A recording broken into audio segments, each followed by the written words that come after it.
Pat's Taps at Catfish Johnny's. Pat's Taps is Lake Penosofsky's newest tap room, offering 14 rotating craft beers on tap. We also offer bottled domestic beers, seltzers, ciders, and wine, as well as a variety of appetizers and pub. Our family-friendly tap room is a great place to come hang out and enjoy some one-of-a-kind craft beer.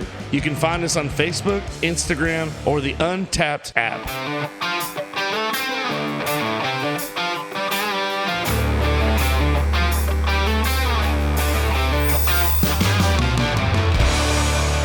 All right, welcome back to another edition of the Goblay Show. I'm your host, Billy Goblay, and we have a special guest today, a former quarterback for the South Sumter High School Raiders, and he is now a current coach on the staff, our quarterback coach.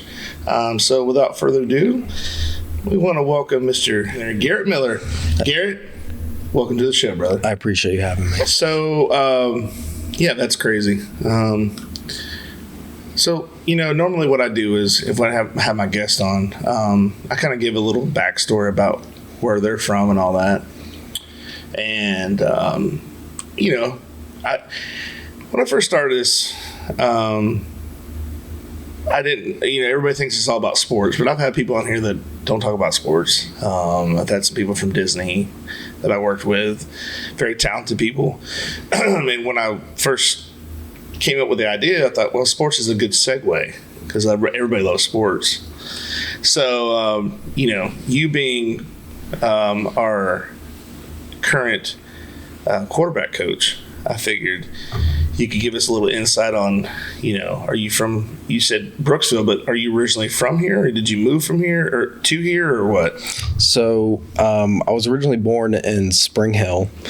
Like I said earlier, my parents lived in basically Nobleton. Right. So I spent some time coming over. They came over here, like I said, for trips like Walmart. It was just a good change up from just going to Brooksville. I went to Brooksville Elementary, spent a lot of time there. Never really, it's crazy to say, but I never really played football, like actual football. I started out with flag football. Parents always told me I couldn't play tackle until I was in middle school. Yeah. Which at our middle school, they allowed you, certain sixth graders made the team, but whatever. So I played flag football, and what's weird to say is I wouldn't get made fun of for doing that. I wouldn't say, but people would always tease me like, oh, your parents won't, whatever. And what's interesting is a kid that went to South Sumter, Kelly Cruz, her son Gannon, me and him were really good buddies growing up. He went to Brooksville Elementary. They lived right there on the line too, but on the Sumter County side. Gotcha. And so he went to Brooksville. They told me about tackle football, me and my parents about tackle football in Inverness, the Inverness Storm. So, my parents and I convinced my parents finally, I think in 5th grade, to let me start playing tackle football. Right. They didn't want me to play at HYL. They wanted me to go to, I don't want to say a good program, but where they could see young men actually being developed. So I went to Inverness. I played my junior peewee and peewee year. We were legit.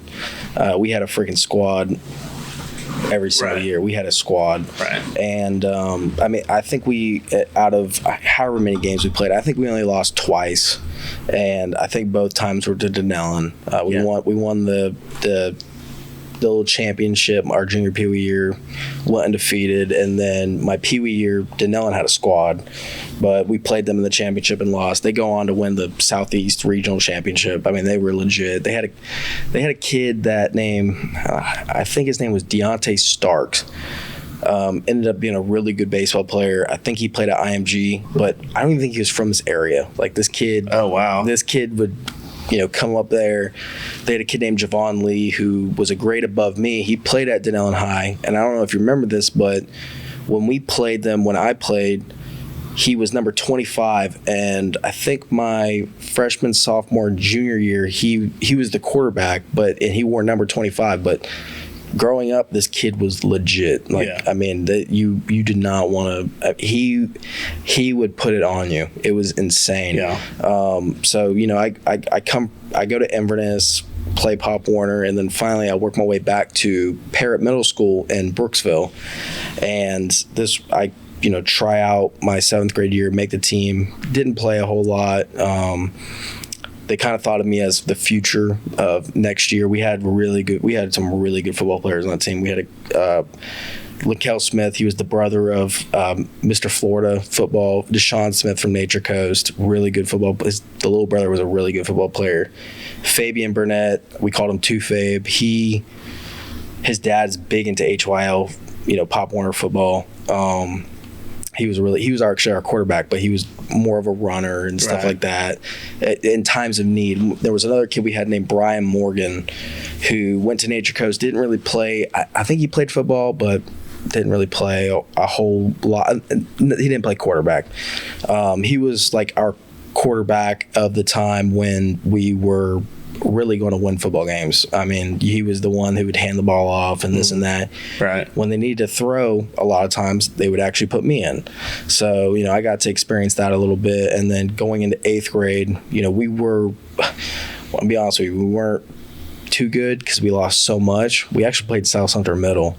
And I can remember I played West Hernando at Central, and South Sumter Middle School coaches were in the stands with Gannon and Kelly and basically scouting us. And, I thought to myself, like, oh, well, we can beat this team. Like, I know they're supposed to be really good, this and that. I grew up, no offense to anyone from South Sumter, because I bleed red and black, but growing up in Inverness, or playing for Inverness, we always beat South Sumter and Pop Warner. So I played against these kids. I know who they are for the most part.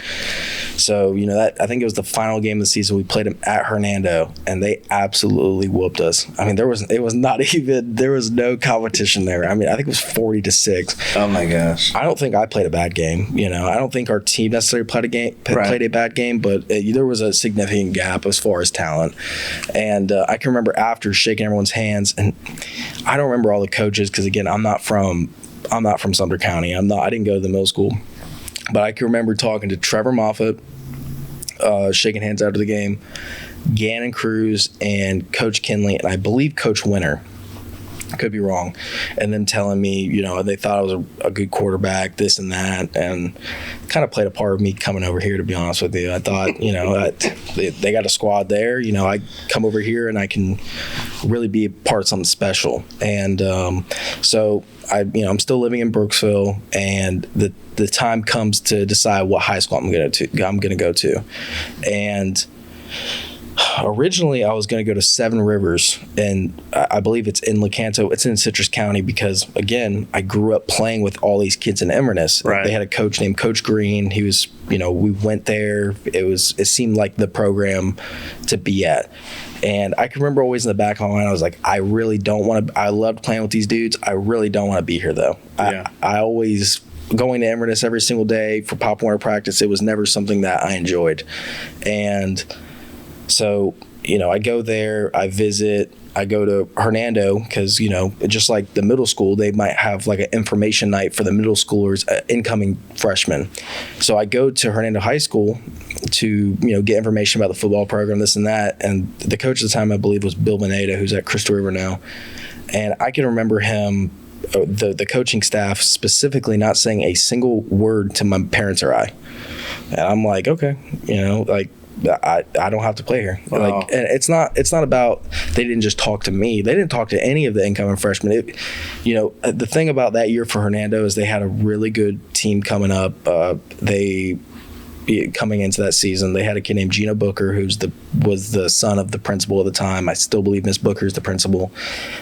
He played at Tulane, really good football player. They had some really good players that came from Parrott that were a little bit older than me. So yeah, I think they were more focused on making that type of run, like whatever. But Still, you're not you're not thinking of the future. And I would have easily went to Hernando High School because I grew up Brooks Elementary and Hernando. The cool thing is the only thing separating them is basically the bus loop. There's a little side road with a gate that separates them. And I can remember growing up, there was parades going through right by the practice field and this and that. And they would shut down that little area just for the parade, and all the football players were part of it. And I can remember seeing like, oh wow, like that's pretty cool. Like I wouldn't mind being. I'm an LSU Tiger fan because I liked purple and gold. And when I was little, I was probably in 3rd or 4th grade. I remember watching LSU play Alabama in a game that they probably didn't win, but I liked that. And, I grew up in the area, so I was like, oh, I'm an LSU Tiger fan now. Yep.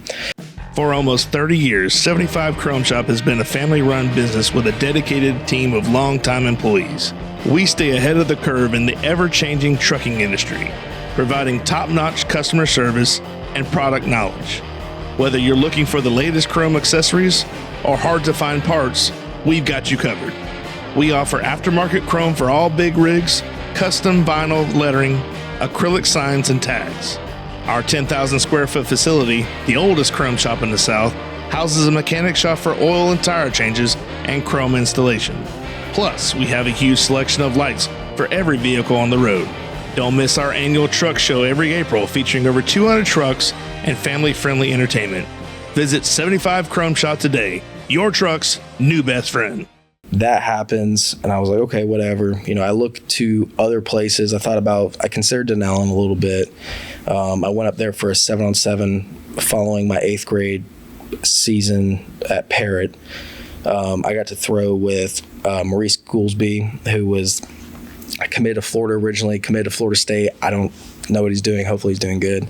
And we called him Baby J. And Jaquavion Frazier, this is, I think, his little brother plays for Denellen now. He's a really good football player. And I got to throw with them in a 7-on-7. And, I was like, oh, this is a cool environment. I like it. Yeah. But ultimately, and I considered a couple other schools, I could have went to Nature Coast or, this or that, but I can always remember, and I'm about 95% certain this happened. And I can remember in my 8th grade year sitting in Texas Roadhouse with my mom. I can remember the exact booth. That's why I'm sure it happened. And getting a DM from Trevor Moffitt saying, oh, you should really consider coming over here. And that put in being friends with Gannon. Another good buddy of mine, Shane Smith, he played, he grew up in Brooksville, went to Parrott with me, went to Brooks Elementary with me. But he played Pop Warner at South Sumter because his dad worked he was a CO at the Sheriff's Department in Sumter County. And I can remember him saying he was thinking about coming over. And I was like, okay, well, I'll have buddies coming over here. So, I go up, check out the facilities, we'll say, and fell in love with it. Yeah. And that's kind of what made me, all the support, hearing from the middle school coaches, talking to all these dudes and like my buddies from elementary school and middle school. And then I got, kids from the team texting me, oh, you should really think about coming over. We got a great upcoming class. And, that's what really made me decide to come over here. And all this time I still lived in Brooksville. So I drove I rode my mom every single day. Then eventually I drove myself here every single day, which seemed like at the time the longest drive ever. Yeah. But now I come here every single day for practice because I still live in Brooksville, and it's like a piece of cake. It's awesome. Well, and that's the thing is when you're younger, any kind of road trip, not even a road trip, but any kind of driving a car feels like forever. 100%. You could go 2 hours away, be like, are we there yet? You're like, oh my gosh, just shut up back there. They made a movie about that. I know they did. I was going to ask you about, and I hope that this doesn't come off as I'm stupid or anything, but I was always curious about Powell and Parrott. Like, I have no idea which one is which. I've never been to either one. I don't even know they are. I just know that they existed. A guy I was friends with gave me I think it was Parrott Middle School PE shirt. This was from, I think they were purple. Yeah, was it gray with like a purple paw print? Yeah, they still have the same exact shirt. Yes, I don't know where he got it from because he went to South Central with me. But some guy that we worked with, his son must have went or something like that, and he had an extra shirt. Gave it to me, and I'm like, what? Well, I don't even know. Like I was just always like, well, where is this? Like, so where is Powell at? Like, and what? I guess my question is what? Because you got Hernando, you got LeCanto, you got who's the other one? LeCanto, Hernando, and who's the other? There's another high school in Hernando County, right? Well, LeCanto's in Citrus. LeCanto's in Citrus. It's on the line, though, right? Close to the line? I would say, if you're heading, north on 98, maybe there's that road. It's not too far. I don't think I've ever been to LeCanto. Like, that's what I'm saying. Like, I have no idea where these schools are. Always heard about it. Or Central. Where is Central at? So you really have Hernando High School serves the Brooksville area. Right. It's right in the middle of Brooksville, I would say. Yeah. You have Central, which is right off 50 and Sunshine I have been Grove. to Central. I've now that I remember, I've been to Central before. I've been there 2 or 3 times. Yeah. It's older. 100%. Yeah. And then you have Weeki Wachee off 19. That's cool because I hate to say this, but I wish the programs were. I wish it was a bigger game, but I know it's a big game for those programs. They call it the Battle of Hexham, and because Hexham Road is what separates them. Okay. And between Weeki Wachee and Central, okay. And then Weeki Wachee's and Weeki Wachee. We've been there. We have, yes, I believe so. Yep. And the Nature Coast is. It's right off California Street. If you're heading south on 41, there's Powell Road, Spring Hill Drive, County Line. Powell Road is where Powell is, so it services a lot of the South Brooksville going into Spring Hill type areas. Nature Coast again is a magnet school, so right. There's I think 8 or 9 middle schools, and we've been there several times. I know where that place is. We have been there several. Yeah, we have. But like I've always like Powell and Parrott. I was like. So what are the are those the only 2 middle schools? So I think there's 8 middle schools. Oh my gosh! Yeah, see how I feel like I'm lost. Like I don't even know like how many there are. I don't even know the rest of these schools, and those 2 have been there for the longest. So I think Parrott and Powell are the oldest in the county. Right. Parrott probably is the oldest. I could be wrong. I think so. You have West Hernando, which mainly is right next to Central High School. That mainly serves Central. Winding Waters is a K-8 that is right next to Weeki Wachee. You have Fox Chapel, which I know a couple people that went there, and they're not ever known for football. They're usually not very good at football, but I think they serve the Springstead, Nature Coast, and depending sometimes with Weeki Wachee area. Nowadays not, but back when I was in high school, I think certain kids went to Weeki Wachee. Winding Waters, Fox Chapel, Powell, Parrott, Challenger. It's a K-8. Challenger is what we used to call the gifted school. Is basically you had to be accepted to go there. Gotcha. I think it's basically like a little technical elementary middle school. Gotcha. You had to be very smart to go there. They're actually called the Navigators, and they're not red and black. They're orange and blue. It's kind of cool. They're usually pretty decent at football. They serve a lot of kids in the area, mainly Nature Coast. Okay. We had kids that went to Hernando that went to Challenger because, again, it was a good opportunity for those kids as far as academics. And then the only other middle school I'm thinking of is Explorer, and which is a K-8, and I believe they're the Panthers. Usually a pretty good little football team. Gotcha. So there's a lot of middle schools. So majority of those are K-8s. They're not just like strictly middle school, like Powell and Parrott. I think the only strictly middle schools are Powell, Parrott, and Fox Chapel, and West Hernando, I believe. And then you have the 3 K-8s. Wow. But the crazy thing, I think everyone has this thought that Hernando County football isn't good. And me and Your Highness talk quite frequently, and we always come to the same conclusion that talent over there gets so split up. Yeah. I can remember, and mainly the reason I didn't go to Hernando, other than the coaches not talking to me a whole lot and seeming interested in the class coming up, was a lot of our kids go to Nature Coast. They cannot keep kids in Brooksville, and it's very sad to think about because you look at Nature Coast the year that they came here my sophomore year and beat us. That big running back that they had, Mike Weston, he went to Parrott with me. Linkel Smith, I was talking about, went to Parrott with me.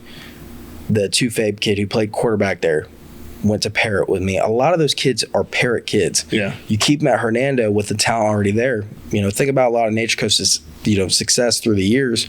You have a good football team, right? But they can't keep kids at home, and it's a little disheartening. I think they're getting better at it, but it's something like that's like a lot of if South Central middle school kids went to Wildwood or the Villages. It's just something that you don't want to see. Yeah, exactly. You want to keep talent at home. You want them to go through the programs and be a part of the different coaching staffs, but that all communicate with each other. Like, we have great relationships with the middle school coaching staffs. Jeremy Bryant, at the Pop Warner level, his son Braden, he's one of our ball boys, but he's always out there. Yeah. I know he has SJ and Tayshawn, but he also pulls something out of those kids that others can't. Right. And I think it's that community aspect. But in Hernando County, they don't, in my opinion, they don't have it. Yeah. It's very, and that's part of the reason I chose to come here staying over there. Very sad. Whether your water is supplied by a public municipality or a private well, for residential or commercial use, Purified Water Services, LLC has the solutions to provide you with simply clean water. We offer a complete line of professional water filtration equipment and accessories. Soft water makes a difference you can see and feel. Water heater and appliances last longer with less maintenance. Iron and H2S filters eliminate iron stains and offensive rotten egg odors and protects your water softener equipment from iron fouling. No matter what your problem is, Purified Water Services, LLC has a solution. Contact Kenny Williams at 352-446-2709. Yeah, going back to what you said about Jeremy Bryant, he's a very, very good. He's like an ambassador almost. 100%. And he's really good with the kids. When he's at Bushnell Elementary, and he's just got such a good rapport with those kids. They know who he is. He coaches with me, and we coach together in Pop Warner, Wolfpack. We're both coaching 10U. He's actually coaching his younger son, which I believe he's in 6U. So he's double duty that. Then he coaches in middle school, and then he's on Friday nights. He's there. He also makes a lot of the summer practices. There's times where this year. Darian and I, we had the track group, and we motivate the kids and we want to pull the best out of them. But Jeremy, he has a different way of getting these kids to respond, and I think each coach has their own way of doing that. Yeah. And I feel like at South Sumter High School specifically, because again, I've been around a lot of different areas. I have a different insight with being from playing in Inverness and knowing a lot of the coaches over there, and I have a great relationship with some of the Lecanto coaches. I know how Hernando County football operates. It's just different at South Sumter, right? And all the coaches, they know how to pull something. Earl, Your Highness, Coach Lawrence, Coach Coburn, Coach Howman. They all have their unique way. And the Coach Gaunt. I go down the list. Coach Noe at the time, before he stepped down. They had their own way of doing things and pulling and relating to kids, pulling things out of kids, and it's something to admire. It shows that they just don't care about winning or building this prestigious program like we are. They care about actually relating to these kids, making these kids know that we do care, because at the end of the day, you could tell a kid to run through a brick wall, but he won't do it unless he knows you care. Right. He won't do that. Absolutely. So I think that's what makes South Sumter such a special place. Gonna go back to your freshman year of high school, and in continuation of what you're saying. Probably one of the worst years I've ever seen. It was. Ever been a part of, ever seen, all the above. And it was just one of those things, man. The infamous game of that season is the Avon Park game. and they've got it's 42-0, 6 minutes and whatever, 6 and change in the second quarter. Yes, second quarter, 42-0. And all of a sudden, the entire grid of Bushnell goes out. Just complete darkness. And tell me what you thought when that happened. Did you think someone was messing around, they're like, kill the power, kill it, they're killing us, Well, the joke with my parents and I, and I've actually made this remark to a couple people. I don't believe it's true, but that Coach Lawrence paid somebody to turn the lights off, because that was bad. It was bad. It really was. And this is, I'm not trying to throw shade at anybody, but I could tell that a lot of people on that team checked out when I'm a little freshman. I'm 14 years old. At the end of the day, I don't feel like I necessarily belong on a football field. At the time, I felt that way, and I still feel this way to this day. But I have seniors and juniors and sophomores and other freshmen saying, "Oh, thank God." I was next to you, I think, and I can remember hearing people saying, like, "Oh, thank God the power went out," talking about what they're going to do that night. And I'm thinking to myself, dude, we are getting our butts whooped. Okay, it's 42-0. I want to say they just punted the ball away, or it was like a kickoff, and they started returning it, and the power goes off, or they busting off a long run.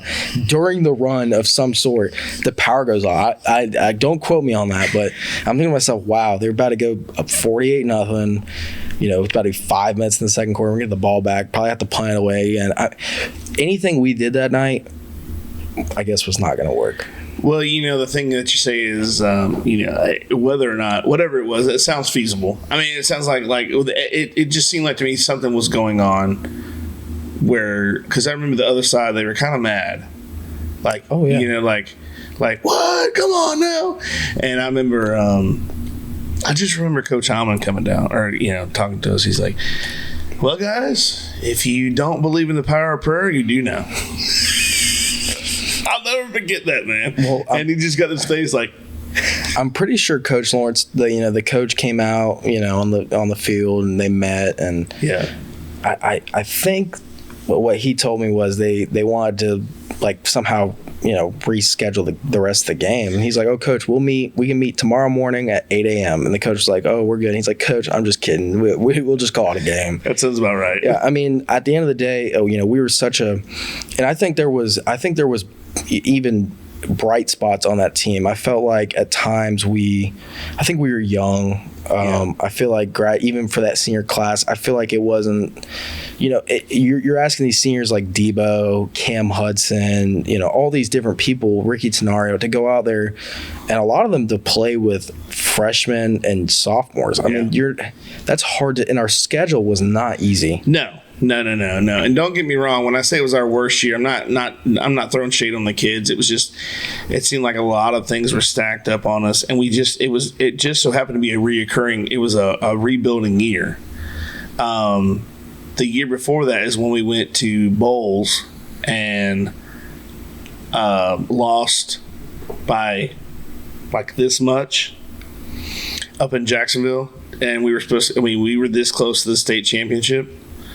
And had that taken away from us, and the next year we were it just wasn't possible. I mean, we had a lot of, it was like, we're going to start over. I mean, literally started over from scratch. Well, I can remember a lot of, I think about this all the time.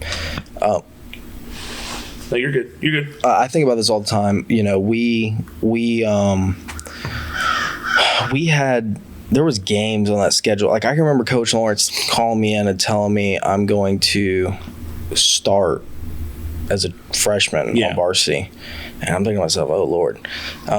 We went up to Trenton that year, which that year we also had Hurricane Irma, and North Marion game got canceled, which is probably a good thing. So we went 0-9. But we went up to Trenton. Not a whole lot was working. I remember they threw me in.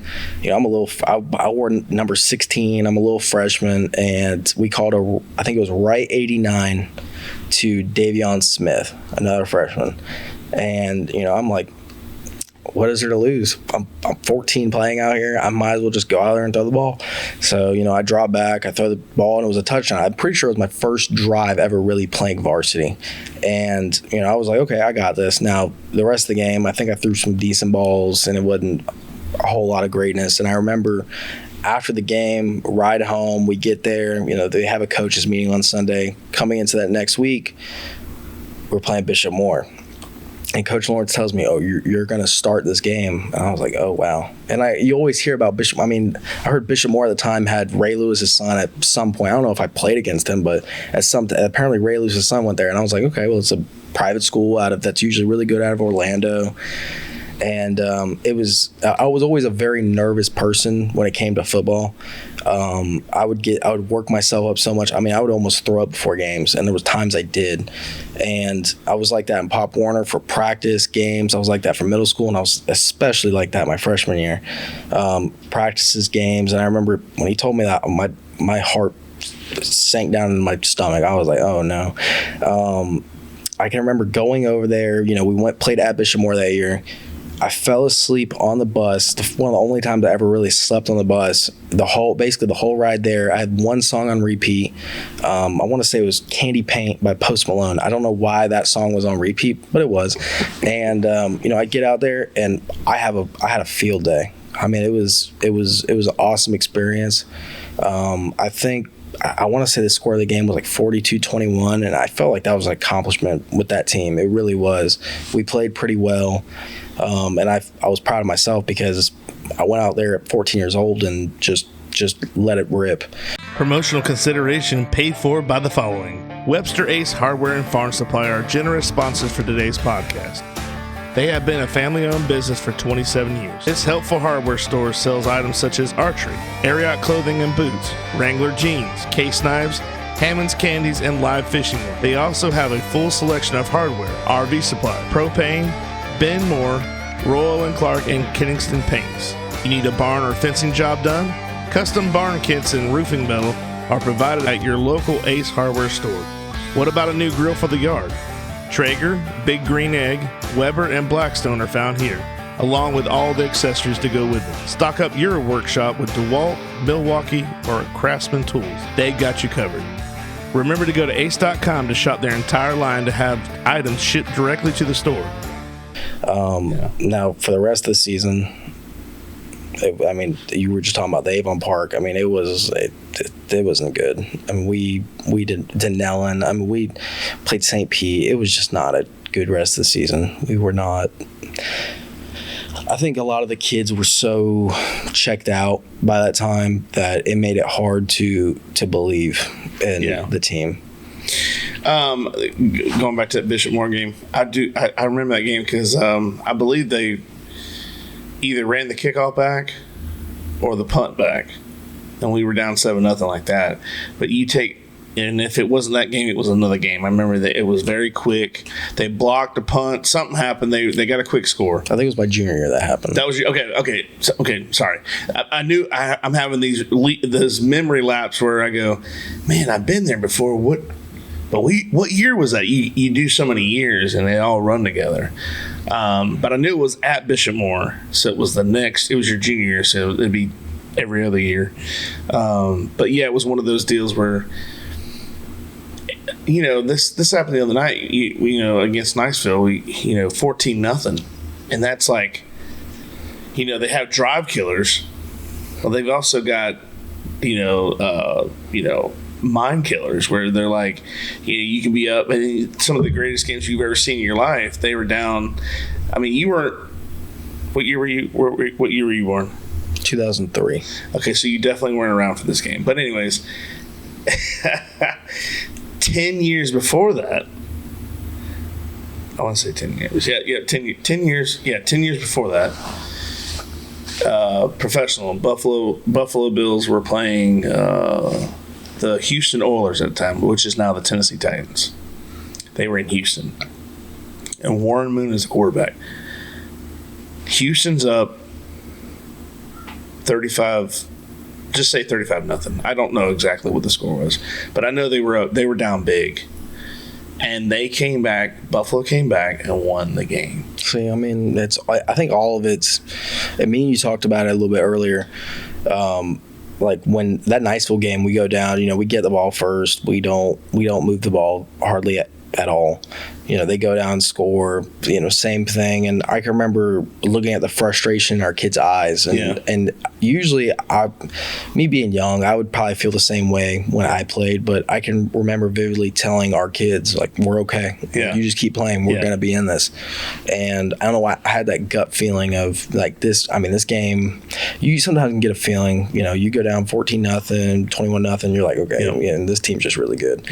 And I felt like, and don't get me wrong, Niceville was really good football team. Oh, absolutely. But I felt like we had something brewing that just needed a little bit of time to develop during that game. Right. And I mean, if you didn't watch the game, it was it was the best environment, and Coach Lawrence was not lying. It was probably the best environment I've ever been to. I think this week will also be a great environment for our kids. Bradford will be awesome. Right. But nothing will ever compare to that Niceville environment that I played in, coached in, anything. I mean, it was cool. Yeah, it was one of the biggest games I've ever been a part of. As far as a population-wise for fans, there were so many.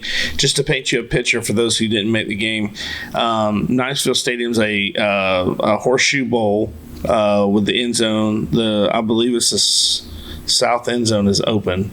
And there's a major highway beside it. So this is, you got this, paint this picture for you. They have so many fans that they had their fans on our sideline. So it was hard to tell who was on what side. It was just a massive sea of people. There were, as far as I remember, someone telling me that night there was 11,000 people there.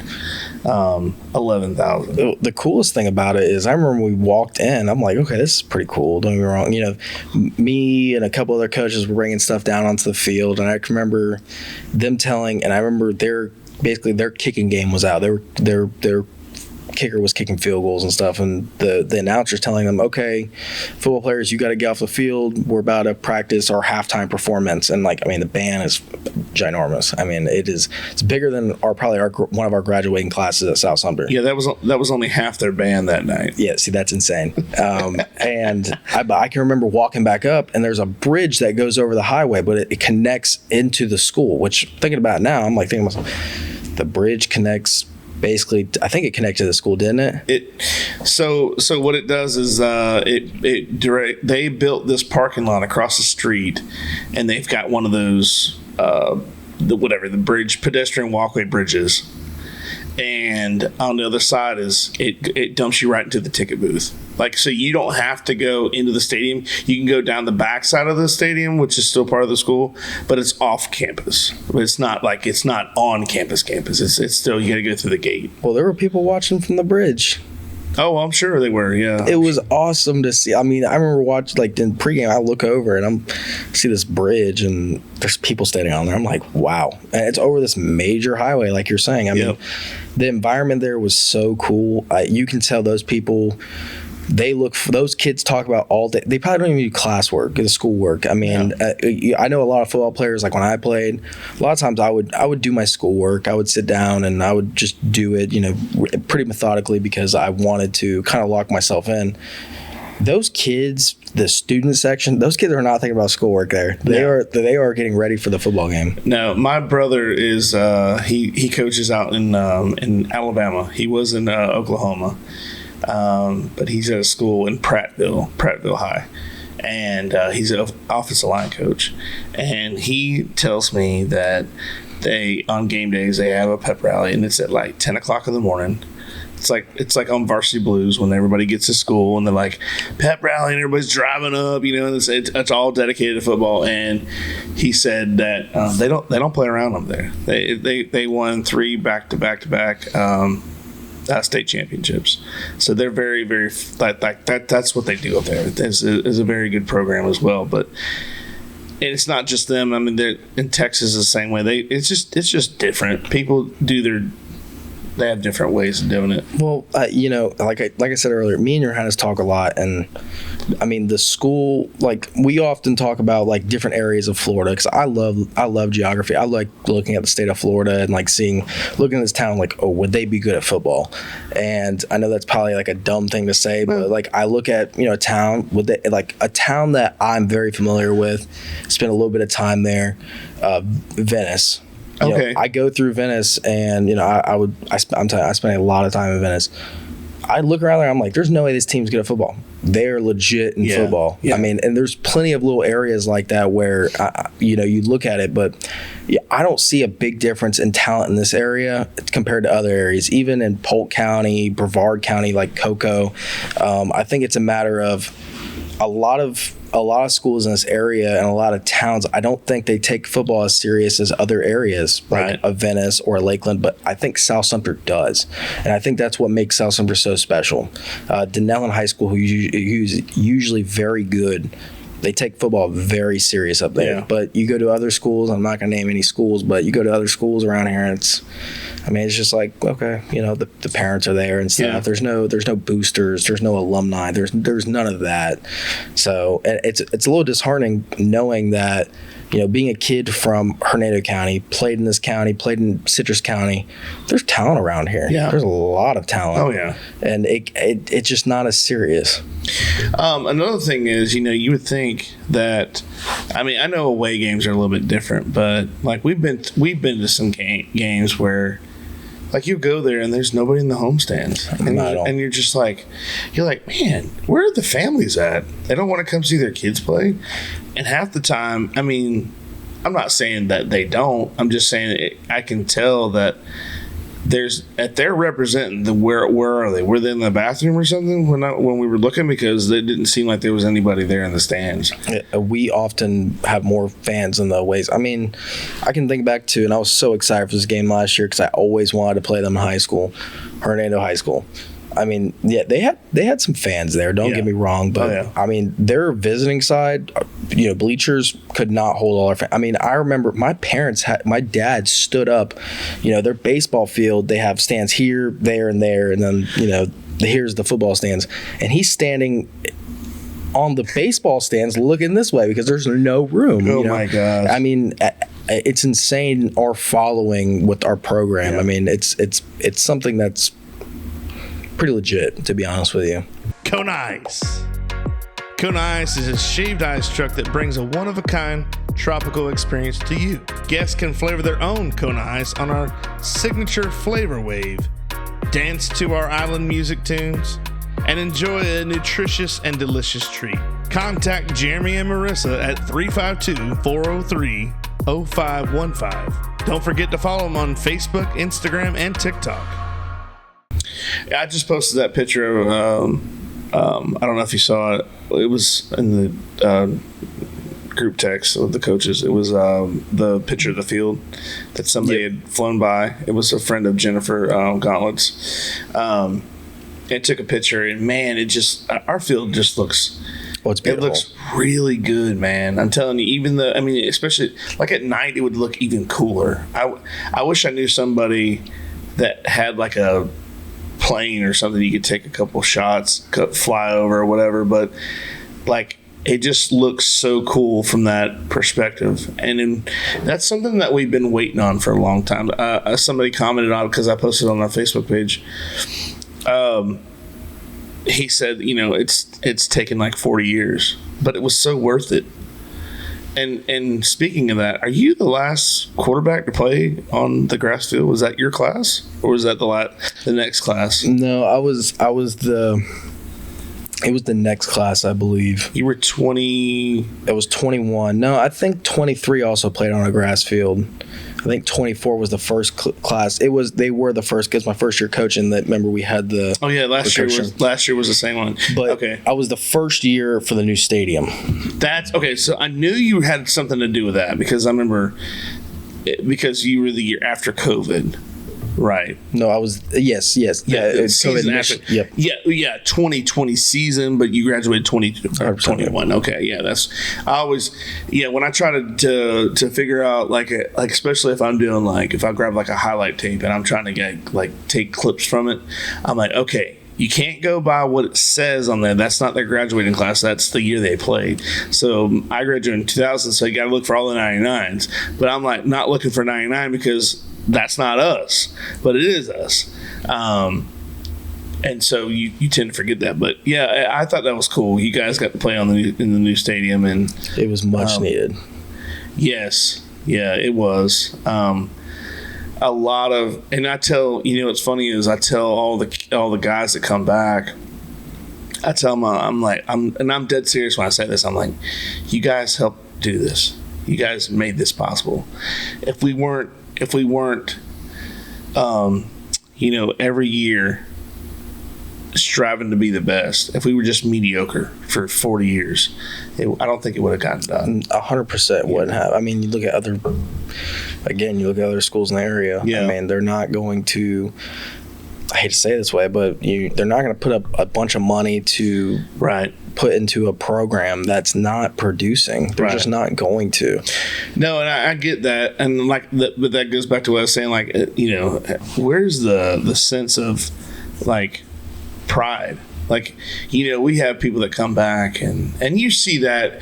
I think it's happening more so now, but we would always have guys come back and sit on the sideline, but you go to other places and you might have one or two, but normally that's the night they're going to honor them or something. They're just not there. We just have guys show up, and and it's you're always welcome, dude. You can come on the sideline. I saw Joey Martinez the other night at the game, the Forest game, and I was like, you gonna be on the sideline? He goes, know it.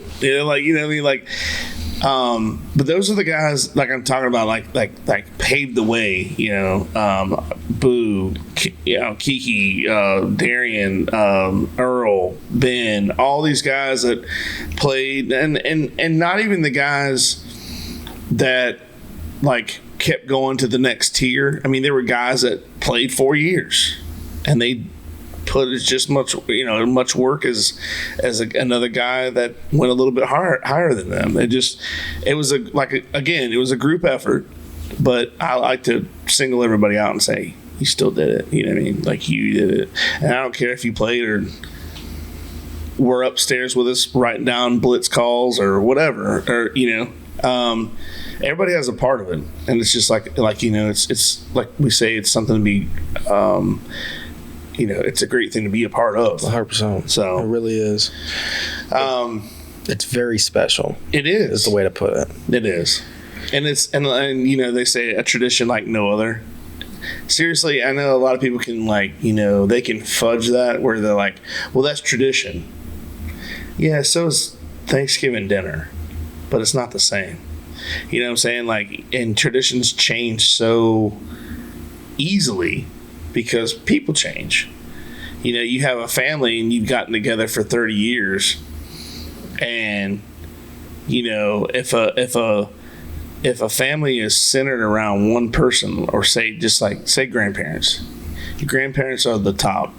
Okay, they keep everybody together. When it's time for them to go, what normally happens? Everybody kind of dissipates, which they have their own thing going on, which is that's part of life. But then they get to create their own tradition. They do their own thing. But a lot of people don't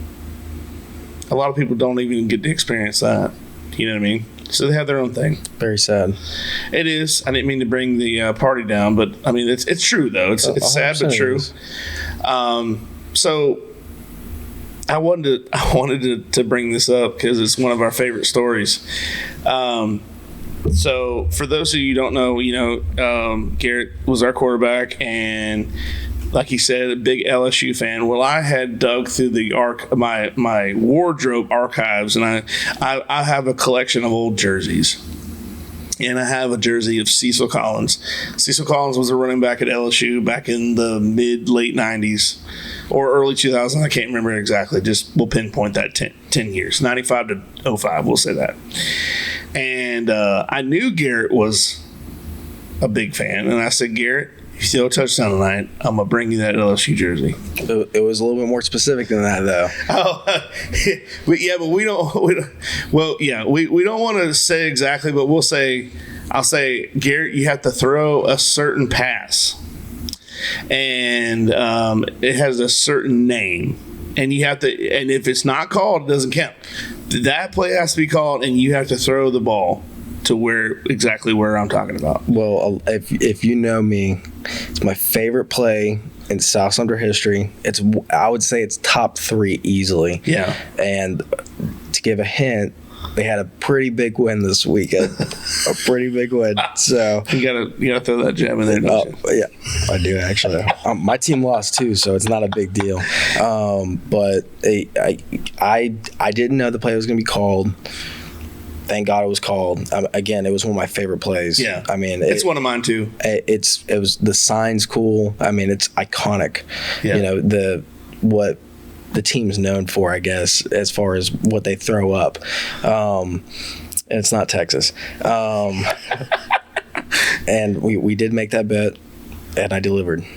What game was that? Eustis, my junior year. And you know what's funny is I can remember, I don't know anything. I'm not from this area. We go to Eustis, and they have like a little, it's not a Barstool Eustis account, but it was like not a Barstool. It was like a Eustis student page, and they made a little poem about us, and like talking about how they're going to turn our moms are going to see us be turned into their little girls or something like that. I was like, what? And, we go over there and, we beat them, I think 45-0, 45-6 or 7. Yeah. And Garrett Seegers got on there and said, I got a better one for you. And then wrote something about a poem about South Sumter beating Eustis. And it was awesome. I mean, talk about a kid who was quick-witted and can come back and make any type of remark. That was one of them. Garrett Seegers was really good at that. Yeah, I like to follow him on I follow him on Facebook. He's on Facebook, and I like to see his posts. They're pretty funny. Oh, he is hilarious. Yeah, he's pretty funny. Catfish Johnny's Restaurant, serving the Lake Pennsauken and surrounding areas since 1990. For the last 33 years, we have strived to serve great food at great prices and a friendly, casual atmosphere. If seafood isn't your thing, our burgers or wings are the best around. We have daily specials too. Check us out on Facebook or Instagram for more information. He's good at that kind of stuff. I mean, he honestly could probably, if he spent all his time doing it, he could write for somebody just chirping back at people. I mean, he's good at it. He could get a job on Kill Tony. He could do anything he wanted to when it comes to it, because he would just think of that kind of stuff on the after the game, like on the bus ride home. Not even on the bus ride. It would be posted the minute we got on that bus. Turn that phone on, and it was posted. Like, probably just thinking about it the whole time. Yeah. I mean, it was just good stuff. Some people are like that. I mean, I could do the same thing sometimes. I would take songs and do like Weird Al Yankovic would do, or like a parody, and make them funny about things that would be in our realm. And like I made a song about the flea market. Instead of Margaritaville, was Marketville. And I mean, songs like that, and it's cool when you can come up with stuff like that, and then people enjoy it, or people laugh. That there's nothing worse than doing all that work and then nobody laughs. You know what I mean? He had that night. He had plenty of people. I mean, I still have the screenshot somewhere on my phone of that. I mean, I think I might have liked him. I'm going to look for it later and send it to you, because it was awesome. I mean, they probably deleted the original post, but I have the screenshot somewhere. It was awesome. Gotcha. It was really cool. So, how is it after being a player at South Sumter, especially the quarterback position, which is definitely a I don't want to say it's a very sought after role. Everybody wants to be the quarterback. Everybody wants to be a quarterback no matter where they are in college, pro. That people grow up, they want to be they want to be Lamar Jackson, they want to be Patrick Mahomes. What was that like after playing at South Sumter, and then you come back, and now that you are kind of helping the younger guys get a feel of what this tradition is all about, I should say.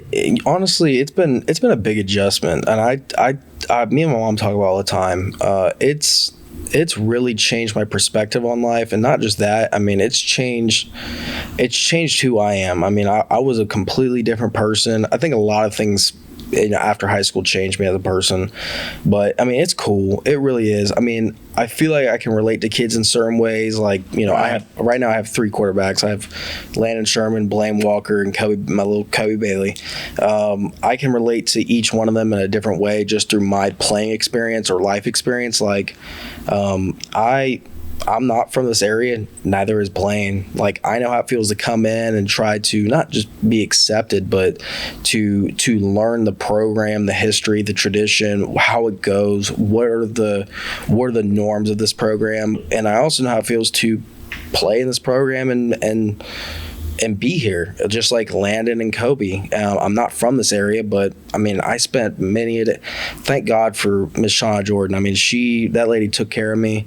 I spent many a days, instead of driving all the way back to Brooksville, I spent a lot of time in Bevel's Corner at her house with Trevor. And, so I got to experience how it felt to live over this way, and there was plenty of other people around this area that helped me and guided me. But when it comes to coming back and coaching, I mean, it's been an experience. It really has. I mean, there's times I go home stressing I go home stressing thinking about, well, what can I do differently to help the kids? Yeah.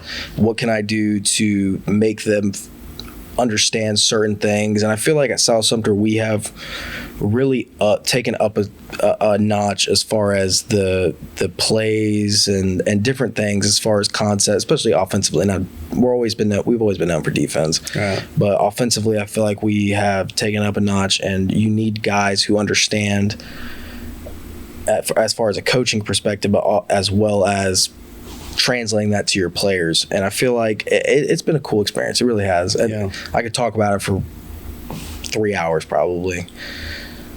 Really cool. What is something that you bring to the table besides not just experience, but what is something that you would want to tell one of your 3 quarterbacks? I mean, if you could give them any kind of advice, like that's something that they could pertain to their daily life, with something that they could, like a little nugget. Everybody says, let me give you just this little nugget of knowledge, something that you could take, and in 10 years, 50 years, you're going to remember this. Well, the biggest thing with me being so young, I turned 21 in January, and 6 or 7 months ago. And what a lot of people don't understand is, I mean, I'm a young coach, and I can relate to my kids in different ways than, say, Coach Lawrence. And Coach Lawrence has plenty of experience in different things, and same with all the other coaches. But, I can relate to my kids not only in a football way, but in a life perspective, because I was in their shoes not too long ago. Mm-hmm. So I tell my kids every single day, and this is the biggest thing I stress, is control what you can control, and everything will take care of itself. I always tell them, I don't coach any other position. Say it's Coach Coburn coaching the wide receivers, he's going to fix it. I know he will. Yeah. I'm coaching you, and I want you to focus on what you can control. And I think in life, when a person understands you can only do so much and you can only control what you can control, right? It's easier to, I think it takes pressure off people. I think it makes their life a little easier. There's a lot less stress going into it. And I think it helps an operation like a football team run a lot more smooth, because not one person's trying to take all the responsibility, or why isn't it done this way? Well, you worry about yourself and we'll figure out the rest, right? Type of deal. So I always stress that to, especially Landon and Blaine. They want this team to be as good as it can be, and they want to be as good as they can be for each other, for their team, right, for themselves, their family. And I think sometimes they try to take too much in, and I try to slow that down for them a little bit. A lot of people don't understand that, like, especially in sports, like you watch, just give that Niceville game as an example. You can be down, or you can be up, and at halftime, no matter if you're up or down, you're still going to make adjustments. There's not one time that I haven't gone on the field where at halftime you're not talking to someone. Like, you're like, you know what, we're good, guys. Just keep doing what you're doing. That's never going to happen. There's always going to be something that you can work on. And I think it's very important that people understand that. And it's not just in sports. I believe that people can just understand the fact that in life, even though you may not be good at something at the moment, just give it a moment. You can't expect to do something right off the bat unless you're a savant or something, and you just have that God-given talent that you don't know you have, and you're able to do it at the drop of a hat. Well, you make a great point. That's kind of building on what I was talking about. I mean, that Niceville game, we're down 14-0. I mean, we can't control. We come in with a set script based off what we think. We try to see what a defense will allow, just like every other team does. And our kids come to sideline, they're frustrated. Yeah. Well, hey, Johnny, I know you play running back or quarterback, but you're going to go play DB. Like, we don't do that. So stop worrying about what they do. Let's worry about what we do. Right. And let's do, if you were Tom Brady out here and you were, about perfect, then you can worry about the rest of it. But you're not. There's things we can always work on to get better. So again, control what you can control, what's in your hands, not what's out of your control. Just stop worrying about it. And I think that point was proven. Hopefully our kids take that in, and I think they've responded in a pretty good way. I really do. Duto Realty is a homegrown business with an eye for getting the job done right. From football games to Sunday school and everything in between, these ladies care about our community and the people in it, helping buyers and sellers in all of Florida with all types of transactions, including residential, commercial, farm, or vacant land. They do it all. They even offer auction services and sellouts to always get the job done right. Another thing is, the last episode I had with Hector, we were talking about anxiety. And there's a lot of times where, like at our house, I'm the guy that's like, don't worry about it, But my wife is worried about it. But I tell her, I say, nothing big, just little things in life, just little things you can. But I've always heard that phrase. Worrying about something is like trying to solve a mathematical problem by chewing bubble gum. You're not gonna do it. You're never gonna be able to make it better by doing something like that. So why even do it? And I think a lot of people, when they take on a new thing, like say you put a new kid out there, we experience this in 10U. We put a kid out there this will be his first year playing. And I know he's scared. And rightfully so, he should be scared because it's something that he's totally not used to. And it could be something as little as, whatever position he's playing, or, in life, you could get a new job. You're always a little nervous. Every podcast, I get a little, because it's something new. I'm excited, but I'm a little, I hope this goes good. I mean, I'm not afraid to mention that to somebody. I'm human. But I get it. Anyone, you come over today, and I was just like, oh man, I'm like, oh, you get that feeling like almost before a game. It's almost like that pregame jitters. You're like, all right, let's go. And then when you start doing it, then it just comes natural. You just start, but you can't learn how to do it until you do it. Yeah, you got to experience right. it. I mean, like going back to, I was always nervous before practices. Because each day brings its own challenges. It brings its new adventures. And I was always so nervous, not necessarily to mess up, but at the same time to mess up. I mean, I wanted to be perfect at what I did. Yeah. And I still strive for that, but I've also been a lot more lenient with myself. Like, I can't sit here and expect this podcast to go perfect. I can't expect to go in life and have a perfect practice and do all the right things, or coach my kids a perfect way, or complete assignment and expect 100. I mean, I'm going to make mistakes, but again, it's about being there and experiencing it and learning from those experiences. I mean, I think the best thing you can do in life is a huge experience. If you learn from each mistake and each success that you have in life, then you're going to be well off. But if you don't, then you're just going to keep bumping your head. And a thing my dad always talks about is, he's a guy who didn't graduate high school. He made considering the fact he did well for himself, and he always told me, he's like, Garrett, I'll always tell you what I think is right based off my experiences, because I have lived life, I've experienced life, and each thing's different. But I've made decisions in my life that were not good decisions, and I don't want to see you go down that same road. I mean, it's like telling a kid the stove is hot, don't touch it. Yeah. Either the kid will believe you because you've experienced that, or the kid's going to touch the stove and experience it themselves. Right. It's like touching, we're like, damn, that was hot. Yeah, so, exactly. I think anything you learn from life, either you learn from other people's experiences or you learn from your own, or sometimes you don't. And that's not a good thing usually for people. I don't know if I've ever told you this, but I worked in a theme park. I worked at Disney for 16 plus years. And we would do shows and stuff. And one of the things I took out of that was a lot of people would mess up and they would stop. They would stop the show, not literally, but stop what they're doing and be like, oh. And then the thing is, unless you've seen that movie or that show 1,000 times, you won't notice. They don't even know. No. They don't even know. So just keep going. That's the same thing if you put Kobe out there and he hands the ball off the wrong way. Just saying he does. Kobe landing or Blaine, who cares? It didn't matter. They mess up.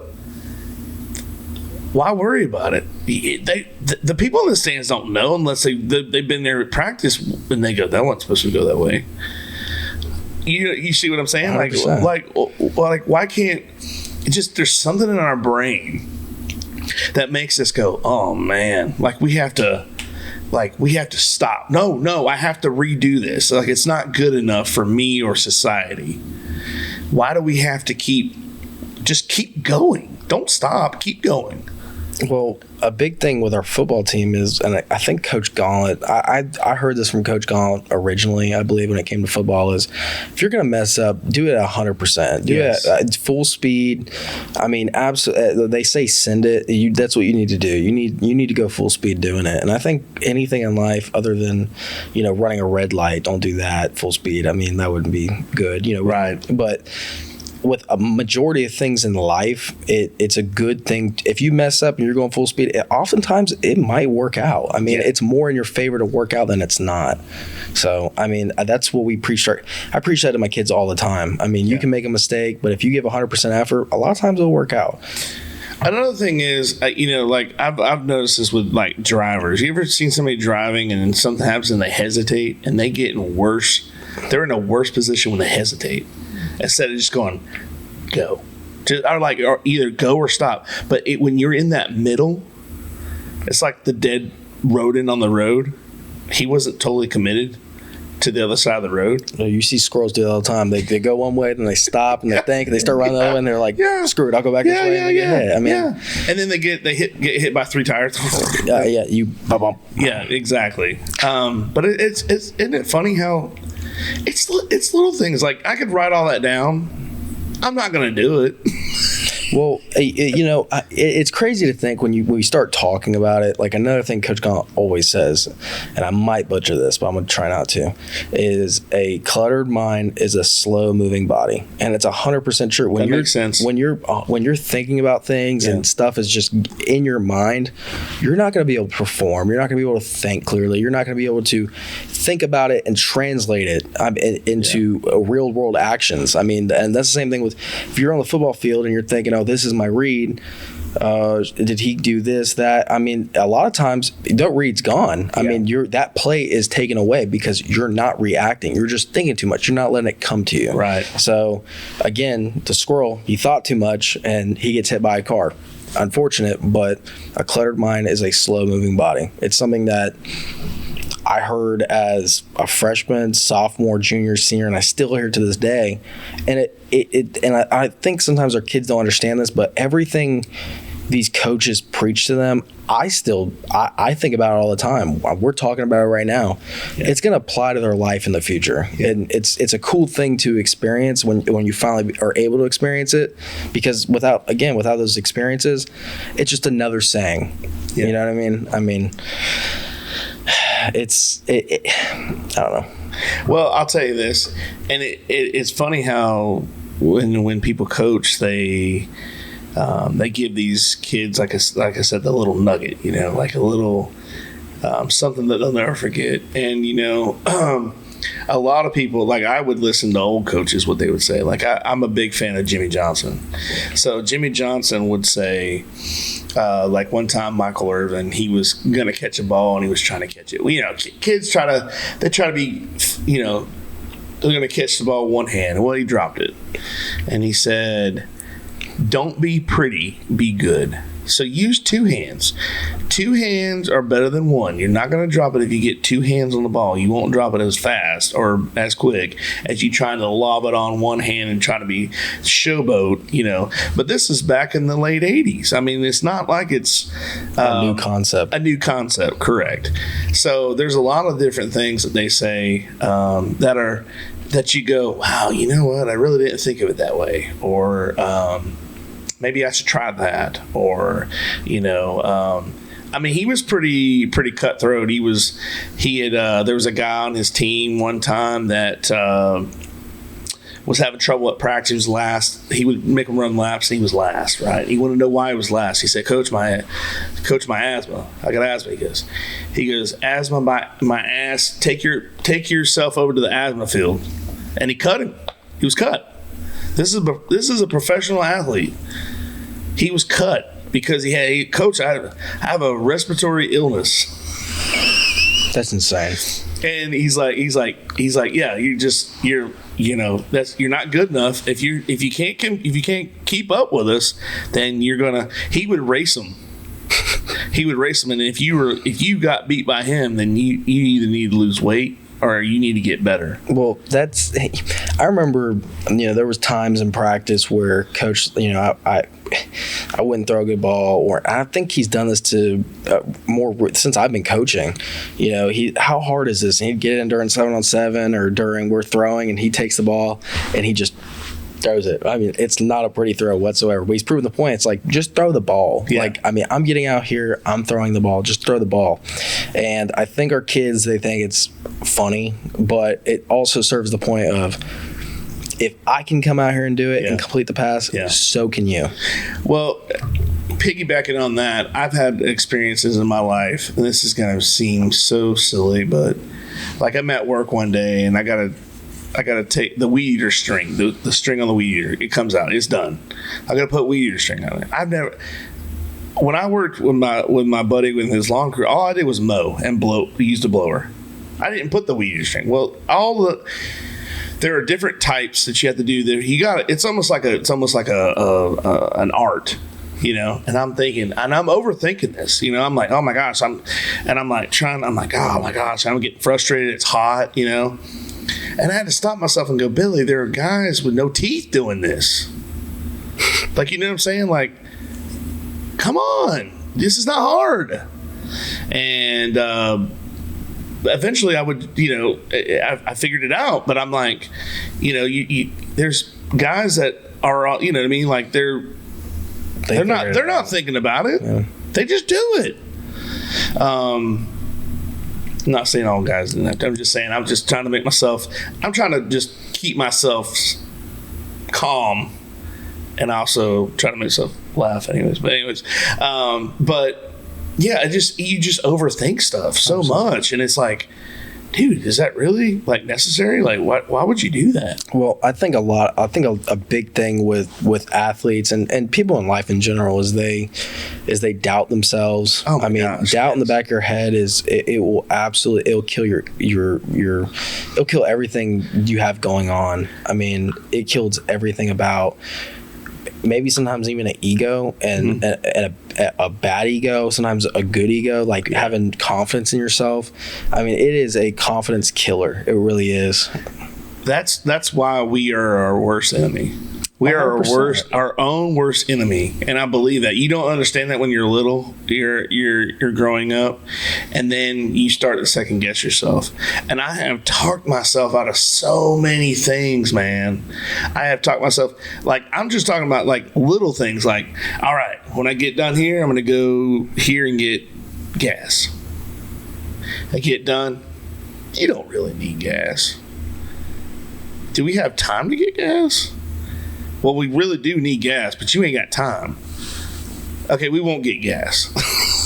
Well, I think the biggest thing is not being not doubting yourself necessarily, but I think being your own biggest critic is a good thing. I think anytime you can critique yourself and live in reality with yourself, always be in check with yourself. Absolutely. I think that's a good thing. But again, that sometimes crosses the line between, am I living in reality or am I doubting myself? Yes. And I think that is one of the athletes' biggest problems in general. I mean, I lived with that every single day.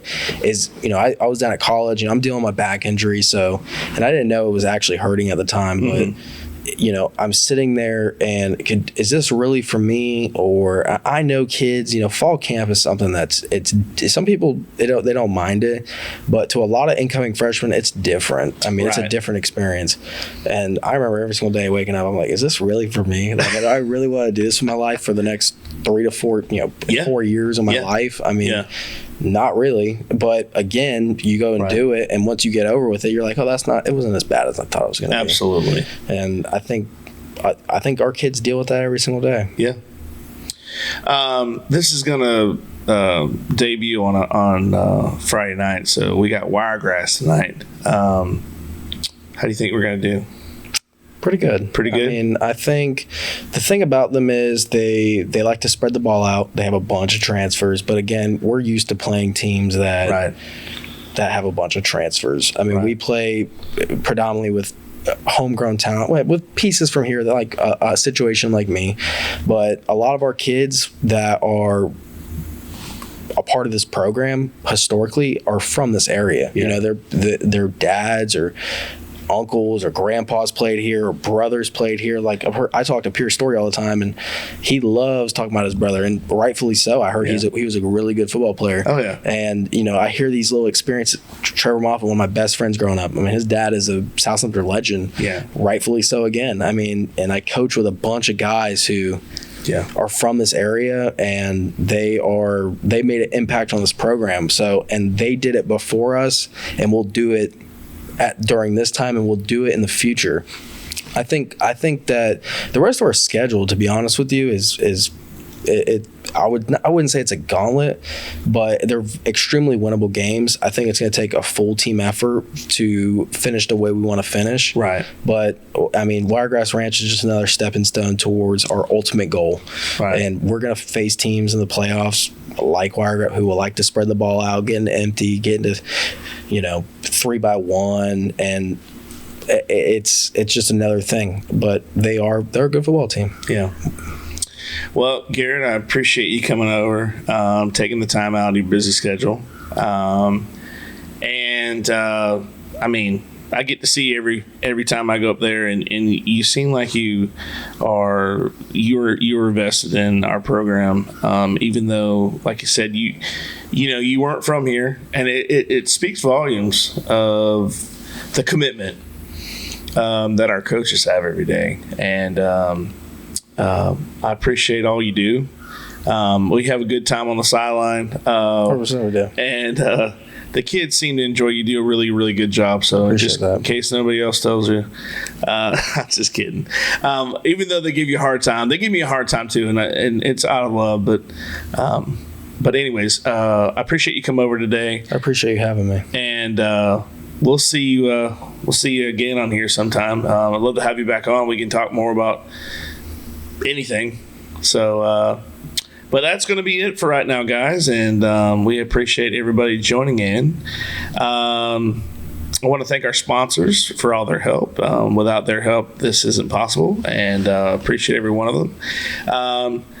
And I guess for Garrett and I'll just we'll sign off, and till next time, we'll see you guys later. Take care.